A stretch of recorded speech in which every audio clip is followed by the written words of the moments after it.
Olá pessoal, neste vídeo irei falar um pouco sobre os protocolos IP DHCP, serviço NAT e o protocolo ICMP. Eu irei começar com o protocolo IP. Ele é um protocolo de comunicação usado entre todas as máquinas em rede para encaminhamento dos dados. Examinaremos primeiro a versão mais utilizada, denominada de IPv4. Depois, examinaremos a versão 6 do IP, também denominada de IPv6, que foi proposta para substituir o IPv4.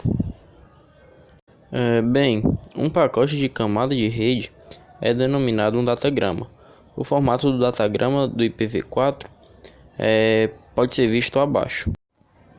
Seus principais campos são número da versão.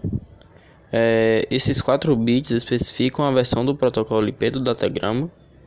Comprimento do cabeçalho, que é como um datagrama IPv4 pode conter um número variável de opções. Esses 4 bits são necessários para determinar onde no datagrama IP os dados começam de fato. Também temos os campos tipo de serviço. Temos o comprimento do datagrama, que é o comprimento total do datagrama IP, que é o cabeçalho mais os dados, ele é medido em bytes.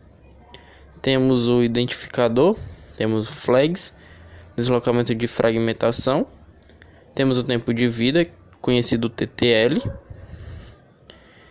e também temos o protocolo, soma de verificação do cabeçalho, endereços IP de origem e de destino, opções e os dados, que é a carga útil do pacote. Falando agora um pouco sobre a fragmentação dos datagramas no IPv4, veja que nós temos o campo deslocamento de fragmentação, certo? Isso é necessário porque o datagrama do IPv4 ele possibilita que esse datagrama possa ser dividido em pacotes menores, em datagramas menores. Isso acontece porque alguns enlaces não têm o tamanho suficiente para passar um datagrama. Ou seja, se meu datagrama tem, 15 kilobytes e meu enlace só suporta 10 kilobytes, então eu teria que dividir esse datagrama para poder transmiti-lo. Falando agora um pouco do endereçamento do IPv4, nós temos que cada endereço IPv4 tem comprimento de 32 bits, que é o equivalente a 4 bytes. Portanto, há um total de 2 elevado a 32 endereços possíveis, cerca de 4 bilhões de endereços IPs possíveis. Esses endereços são escritos em notação decimal, separada por pontos, na qual cada byte do endereço é escrito em sua forma decimal e separado dos outros bytes do endereço por um ponto. Por exemplo, note este endereço IP mostrado na tela. Na terminologia IP, essa rede que interconecta 3 interfaces de hospedeiros e uma interface de roteador forma uma sub-rede. O endereçamento IP designa um endereço a essa sub-rede, por exemplo, 223.1.1.0/24, no qual a notação /24, às vezes conhecida como máscara de subrede, indica que os 24 bits mais à esquerda do conjunto de 32 bits definem o endereço da subrede. Agora eu vou falar um pouco sobre o protocolo IPv6 e suas diferenças entre o IPv4. Pode ver que este é o datagrama do IPv6. Ele possui alguns campos diferentes e outros campos em relação ao IPv4 deixaram de existir. Veja também que o endereço do remetente e do destinatário possui 128 bits. E cada endereço do IPv6 tem comprimento de 128 bits, que é o equivalente a 16 bytes. Portanto, há um total de 2 elevado a 128 endereços possíveis, o suficiente para definir um endereço IP a cada aparelho do mundo. Isso vai ser bastante importante porque o IPv4 já está se esgotando. E se cada pessoa do mundo tiver um celular, nós teríamos apenas celulares. Nós já teríamos esgotado todo esse endereçamento, porque nós já temos mais de 7 bilhões de pessoas. E como foi dito, o IPv4 só suporta 4 bilhões de endereços. Com a utilização e a troca do IPv6, nós poderíamos ter infinitos dispositivos com endereço próprio. Outra diferença do IPv4 é que o IPv6 ele não pode ser segmentado. Ou seja, se houver um enlace muito pequeno onde esse IPv6 não passa, ele será descartado. Falando um pouco agora sobre o DHCP. O DHCP é um protocolo de configuração dinâmica de endereços de rede. Ele é um protocolo utilizado em redes de computadores que permite às máquinas obterem um endereço IP automaticamente. Então, por que ele é importante? Digamos que você seja o administrador de uma rede. Se fosse uma rede doméstica com 3 computadores, não seria trabalhoso atribuir um número de IP e todos os parâmetros necessários para cada um deles. Agora imagina se fossem 100, 200 ou mais computadores. Certamente seria bem mais trabalhoso.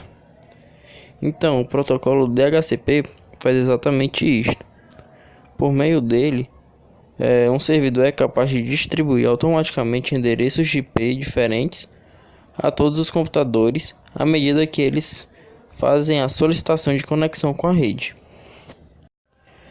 Essa distribuição dos IPs é feita em um intervalo pré-definido, configurado no servidor. Sempre que uma das máquinas for desconectada, o IP ficará livre para o uso em outra. Certo, mas como é que ele faz isso? Resumidamente, utilizando o modelo cliente-servidor, o DHCP faz o seguinte: quando um cliente conecta-se a uma rede, ele envia um pacote com pedido de configurações de DHCP. O servidor DHCP gerencia uma faixa fixa de IPs disponíveis juntamente com as informações e parâmetros necessários, como o gateway padrão, nome de domínio, DNS, etc. Quando este servidor recebe um pedido, ele entrega um destes endereços e configurações para o cliente. E é dessa forma que ele trabalha. Bem, o NAT é um recurso que permite converter endereços da rede interna em endereços da internet. O uso mais comum deste recurso é compartilhar a conexão com a internet. O compartilhamento pode ser feito usando um PC com 2 placas de rede, um modem ADSL com hub embutido, um roteador, etc. Existem vários programas que permitem compartilhar a conexão usando o NAT. Uma opção é o Internet Connection Sharing do Windows, mas existem proxies com recursos semelhantes, como por exemplo o Engage. A vantagem destes sobre os proxies manuais é o fato da conexão ser quase totalmente transparente. Todos os PCs podem ser configurados para acessar diretamente a internet usando o servidor NAT como gateway, dispensando a configuração manual de proxy em cada programa. O servidor fica conectado simultaneamente às 2 redes, a internet e a rede local, onde estão os PCs. Ele pode ter um endereço IP 224.217.65.34 na internet e o IP 192.168.0.1 na rede local, por exemplo. Se um dos PCs da rede local abre uma página qualquer na internet, por exemplo, o pedido será enviado ao servidor, que por sua vez o encaminhará para o endereço correspondente na internet e devolverá a resposta para o PC da rede local.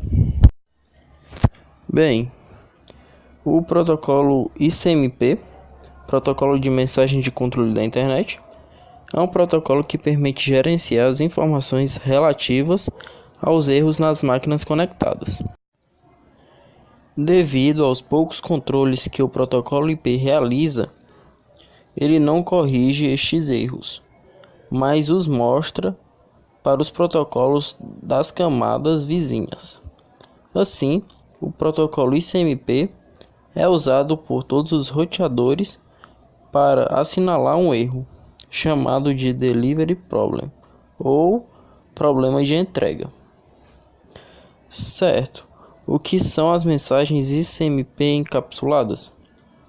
As mensagens de erro ICMP são transportadas na rede sob a forma de datagrama, como qualquer outro dado. Assim, as mensagens de erro podem, elas mesmas, estar sujeitas a erros.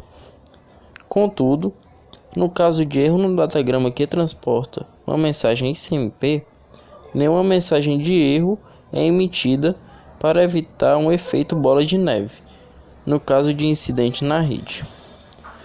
Veja abaixo uma mensagem ICMP encapsulada no datagrama IP. Bem, esse foi o vídeo de hoje, explicando um pouco sobre os protocolos da camada da internet. Obrigado!